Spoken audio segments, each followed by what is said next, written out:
സർവരാലും ആദരിക്കപ്പെടുന്ന ഏറ്റവും മഹനീയമായ വ്യക്തിത്വത്തിൻ്റെ ഉടമ കൂടിയായിട്ടുള്ള അഭിവന്ദനായിട്ടുള്ള സുൽത്താനുൽ ഉലമ കാന്തപുരം AP അബൂബക്കർ മുസ്ലിയാർ അവറുകളെ, അധ്യക്ഷൻ നമ്മുടെ പ്രിയപ്പെട്ട ത്വാഹ മുസ്ലിയാർ, ദുആ ചെയ്ത സയ്യിദ് അലി ബഹഫക്കി തങ്ങൾ, പ്രിയപ്പെട്ട വേദിയിലെ മഹാപണ്ഡിതന്മാരായിട്ടുള്ള മഹൽ വ്യക്തിത്വങ്ങൾ, ഖലീലുൽ ബുഖാരി തങ്ങൾ ഉൾപ്പെടെയുള്ള മഹാപണ്ഡിതന്മാർ, രാഷ്ട്രീയ സാംസ്കാരിക സാമൂഹ്യ മേഖലകളിലെ പ്രഗത്ഭ വ്യക്തിത്വങ്ങൾ, ഇതിൻ്റെ മുഖ്യ സംഘാടകരായ ഹക്കീം ഉസ്താദ്, ഏറ്റവും പ്രിയപ്പെട്ട ഈ കായംകുളത്ത് തടിച്ചുകൂടിയിരിക്കുന്ന സഹോദരന്മാരെ, സുഹൃത്തുക്കളെ, മനുഷ്യരോടൊപ്പം എന്ന ഒരു മഹനീയമായ മുദ്രാവാക്യവുമായി ആലപ്പുഴ ജില്ലയിൽ എത്തിയിരിക്കുന്ന നമ്മുടെ എല്ലാം പ്രിയപ്പെട്ട കാന്തപുരം ഉസ്താദിൻ്റെ നേതൃത്വത്തിലുള്ള ഈ മഹാകേരള യാത്രയെ ആലപ്പുഴ ജില്ലയ്ക്ക് വേണ്ടി ആദ്യമായി തന്നെ സ്വാഗതം ചെയ്യുകയും അഭിവാദ്യം ചെയ്യുകയുമാണ്. മനുഷ്യരോടൊപ്പം എന്ന ഈ ജാഥയുടെ ഉദ്ദേശം എന്തെന്ന് ആ വാചകത്തിൽ തന്നെ വ്യക്തമാണെന്ന് നമുക്കെല്ലാവർക്കും അറിയാം. മനുഷ്യനോടൊപ്പം എന്ന പദം അത്രമേൽ മനോഹരവും ഗഹനവും ലളിതവുമാണ്. നമുക്കവിടെ കാണാൻ കഴിയും ഉൾക്കൊള്ളലിൻ്റെ സംഗീതവും ചേർത്ത് നിർത്തുന്നതിൻ്റെ കവിതയും കരുതലിൻ്റെ 1000 കഥകളും പറയുന്ന വാചകമാണ് മനുഷ്യരോടൊപ്പം എന്നുള്ള വാചകം. നമുക്കറിയാം, അധികാരത്തിനു വേണ്ടി വിദ്വേഷത്തിൻ്റെ വൻമതിലുകൾ തീർത്ത് മനുഷ്യരെ ഭിന്നിപ്പിക്കാൻ ശ്രമിക്കുന്ന ഈ കാലഘട്ടത്തിൽ മനുഷ്യരോടൊപ്പം എന്നുള്ള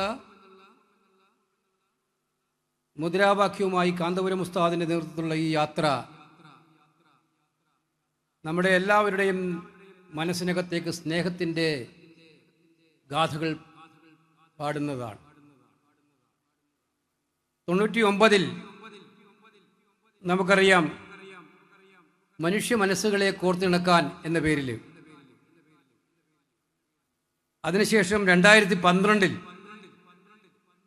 മാനവികതയെ ഉണർത്തുന്നു എന്ന പേരിൽ, ഇപ്പോൾ മനുഷ്യരോടൊപ്പം എന്ന പേരിൽ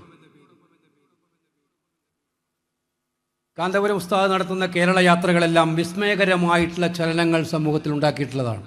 പാണ്ഡിത്യ രംഗത്തും അധ്യാപന രംഗത്തും കാന്തപുരം ഉസ്താദ് നടത്തിയ ഇടപെടലുകൾ അവിസ്മരണീയമാണ് എന്ന് സമൂഹമൊട്ടാകെ തിരിച്ചറിഞ്ഞിട്ടുണ്ട്. ആലംബഹീനരായിട്ടുള്ള, നിർധനരായിട്ടുള്ള ഒരുപാട് പേരെ കൈപിടിച്ചുയർത്താനും അവരെ ജീവിതത്തിൻ്റെ പരിപരിത യാഥാർത്ഥ്യങ്ങൾക്ക് നേരിടുന്നതിന് പര്യാപ്തമാക്കാനും ഉസ്താദിൻ്റെതായിട്ടുള്ള പരിശ്രമങ്ങൾ നിരവധിയായിട്ടുണ്ടായിട്ടുണ്ട് എന്നുള്ളത് നമുക്ക് തെളിവ് സഹിതം കാണിക്കാൻ പറ്റും. അതിലൊന്നും ഇവിടെ നേരത്തെ സൂചിപ്പിച്ചതുപോലെ ജാതിമത താല്പര്യങ്ങൾക്കപ്പുറത്ത് മാനവികത എന്ന് പറയുന്ന മഹത്തരമായ, സാഹോദര്യം എന്ന് പറയുന്ന മഹത്തരമായിട്ടുള്ള സന്ദേശമുയർത്തിപ്പിടിച്ചുകൊണ്ടാണ് ഉസ്താദിൻ്റെ പ്രവർത്തനങ്ങളെല്ലാം. ഞാൻ ശ്രദ്ധിച്ചിട്ടുണ്ട്, നിങ്ങളെല്ലാം ശ്രദ്ധിച്ചിട്ടുണ്ടാകും. ഇപ്പം ഡൽഹിയിലെ കൊടും തണുപ്പത്ത് നിൽക്കുന്ന പാവപ്പെട്ടവർക്ക് കമ്പിളി പുതപ്പെത്തിച്ചു കൊടുക്കുന്ന ഒരു കൊച്ചു കാര്യമായാലും, അതുപോലെ ചേരികളിൽ ഭക്ഷണം എത്തിച്ചു കൊടുക്കുമ്പോഴായാലും, അവിടെ താമസിക്കുന്നവരുടെ ജാതിയും മതവും പ്രദേശവും നോക്കിയിട്ടല്ല അവയൊക്കെ വിതരണം ചെയ്യാറുള്ളത് എന്നുള്ളത് നമുക്ക് മുമ്പിൽ സാക്ഷ്യപത്രങ്ങളായിട്ടുണ്ട് നിരവധിയായിട്ടുള്ള കാര്യങ്ങൾ. മതങ്ങളെ നോക്കി വിദ്യാലയങ്ങൾ അടച്ചുപൂട്ടിക്കുന്ന ഈ കാലത്ത് തൻ്റെ വിദ്യാഭ്യാസ സ്ഥാപനങ്ങൾ എല്ലാവർക്കും വേണ്ടി തുറന്നു കൊടുക്കാനും, അപ്പോൾ വിദ്യാഭ്യാസം എന്ന് പറയുന്നത് സാർവത്രികമായി എല്ലാവരിലേക്കും അർഹതപ്പെട്ടവരിലേക്ക് എത്തേണ്ടതാണ് എന്നുള്ള ചിന്തയോടുകൂടി മഹത്തരമായിട്ടുള്ള സ്ഥാപനങ്ങൾ നടത്തി മുന്നോട്ട് കൊണ്ടുപോകാനും ഉസ്താദെടുത്ത മുൻകൈ നമുക്കെല്ലാവർക്കും പറഞ്ഞറിയിക്കാൻ കഴിയുന്ന രീതിയിൽ ശ്രദ്ധേയങ്ങളായിരുന്നു നമുക്കറിയാം. എൻ്റെ സമുദായത്തിലെ ഏറ്റവും ഉത്കൃഷ്ടരായ ജനവിഭാഗം മിതത്വം പാലിക്കുന്നവരാണ് എന്ന പരിശുദ്ധ പ്രവാചകന്റെ വാചകം ഏറ്റെടുത്തുകൊണ്ട് ലോകത്തിലെ ഇസ്ലാമിക തീവ്രവാദം ശക്തിപ്പെടുത്തിയ IS-നെതിരായിട്ട് ലോകത്തിലാദ്യമായിട്ട് ഫത്വ പുറപ്പെടുവിച്ച മതപണ്ഡിതനും കാന്തപുരം ഉസ്താദാണ് എന്നുള്ളത് നമുക്ക് ഏവർക്കും ആവേശം നൽകുന്ന ഒന്നാണ്. ഞാൻ നേരത്തെ സൂചിപ്പിച്ചതുപോലെ, തുടങ്ങുമ്പോൾ സൂചിപ്പിച്ചതുപോലെ, വിഭാഗീയതയുടെ വൻ മതിലുകൾ കെട്ടി മനുഷ്യരെ ചേരിതിരിപ്പിച്ച് പരസ്പരം തമ്മിലടിപ്പിച്ച് അതിലൂടെ നേട്ടം കൊയ്യാൻ ശ്രമിക്കുന്ന ഈ കാലഘട്ടത്ത് ഉസ്താദ് ലോകത്തിൻ്റെ മുന്നിലേക്ക്, ഏറ്റവും മുന്നിലേക്ക് മഹത്തരമായ സന്ദേശമാണ് നൽകിയത്.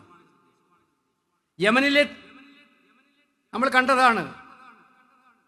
തടങ്കലിൽ പാർപ്പിച്ചിരുന്ന നിമിഷപ്രിയ എന്ന് പറയുന്ന നമ്മുടെ കൊച്ചുനാട്ടുകാരി, നമ്മുടെ കേരളത്തിൻ്റെ സ്വന്തം നിമിഷപ്രിയ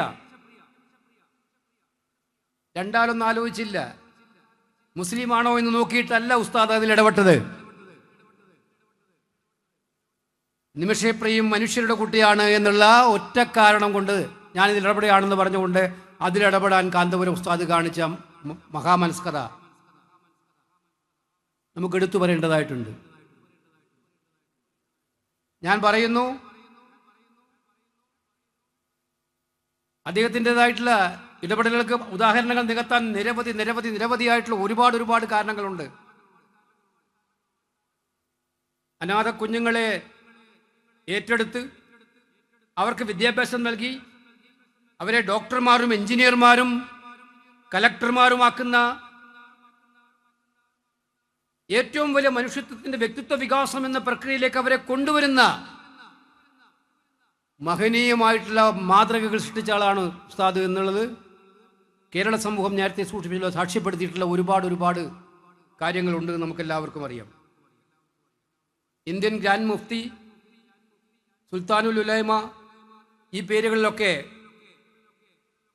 ഈ വിശേഷണങ്ങളൊക്കെ കാന്തപുരം ഉസ്താദ് അറിയപ്പെടുന്നുണ്ട്.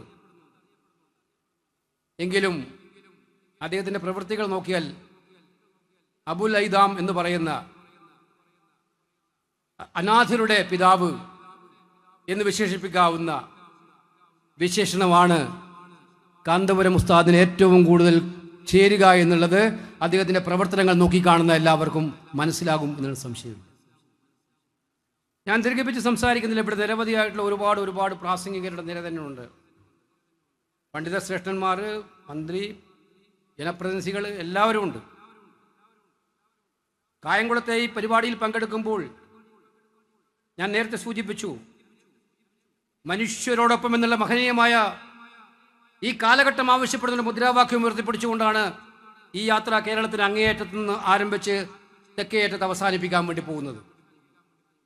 നമ്മുടെ നാട് എല്ലാ കാലത്തും ഈ ദേശത്തിന് ഒരുപാട് മതേതരത്വ മാതൃകകൾ നൽകിയിട്ടുള്ളതാണ്.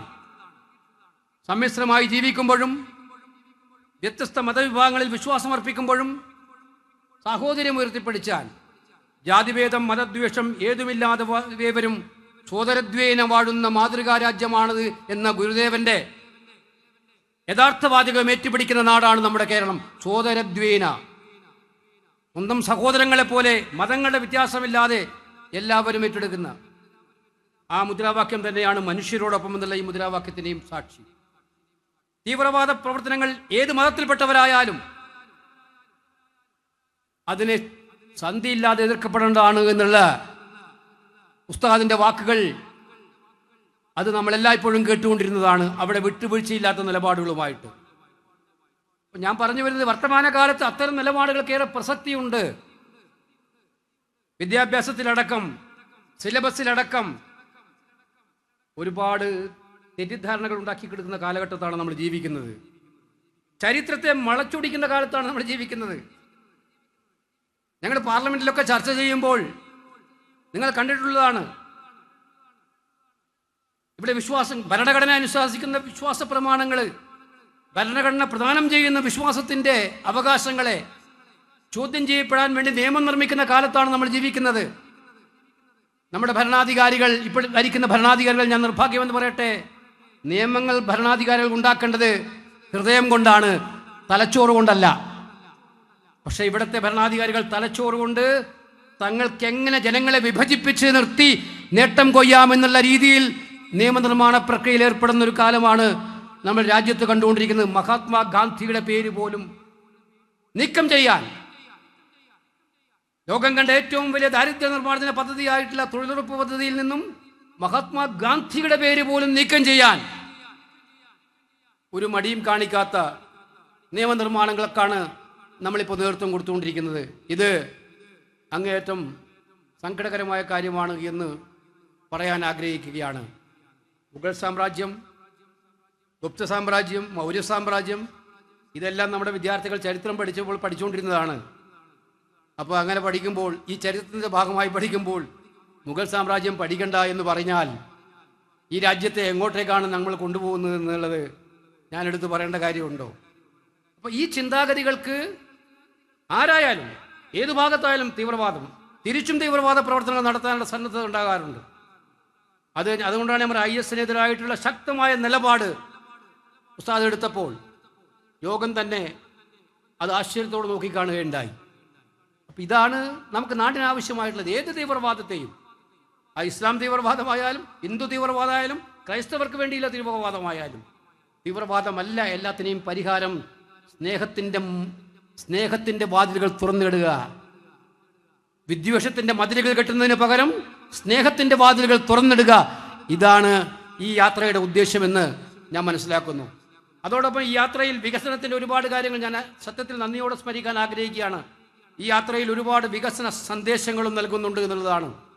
നമ്മുടെ ദേശീയപാതയുടെ വികസനത്തിലുണ്ടാകുന്ന പ്രയാസങ്ങൾ, ആലപ്പുഴയിലെ കയർ തൊഴിലാളികൾ അനുഭവിക്കുന്ന ബുദ്ധിമുട്ടുകൾ, മത്സ്യമേഖലയിൽ ഉണ്ടായിക്കൊണ്ടിരിക്കുന്ന പ്രയാസങ്ങൾ, കാർഷിക മേഖലയിൽ പ്രവർത്തിക്കുന്ന പാവപ്പെട്ട കുട്ടനാട്ടിലെ കൃഷിക്കാരൻ അനുഭവിക്കുന്ന ബുദ്ധിമുട്ടുകൾ, ഇവയൊക്കെ ഈ സമ്മേളനം ചർച്ച ചെയ്യുമെന്നാണ് എനിക്ക് മനസ്സിലാക്കാൻ സാധിച്ചിട്ടുള്ളത്. അതിനെ അങ്ങേയറ്റത്തെ സന്തോഷത്തോടെ അഭിനന്ദിക്കാൻ കൂടി ഈ അവസരം ഞാൻ വിനിയോഗിക്കുകയാണ്. കേവലമായിട്ടുള്ള മാനവിക പുരോഗതിക്ക് വേണ്ടിയിട്ടുള്ള, വികാസത്തിന് വേണ്ടിയിട്ടുള്ള ഒരവസരം കൂടി തുറന്നിടുകയാണ് ഈ യാത്രയിലൂടെ. എന്തുകൊണ്ടും മഹനീയമായ ഈ മഹായാത്രയിൽ പങ്കാളിയാകാൻ അവസരമുണ്ടായതിന് സംഘാടകർക്ക്, അഭിനന്ദനായിട്ടുള്ള ഉസ്താദിനെ നന്ദി പ്രകടിപ്പിച്ചുകൊണ്ട് അങ്ങേയറ്റം സന്തോഷത്തോടെ, അതിലേറെ ചാരിതാർത്ഥത്തോടെ ഈ സമ്മേളനം ഉദ്ഘാടനം ചെയ്തതായിട്ട് അറിയിക്കുന്നു. നന്ദി, നമസ്കാരം.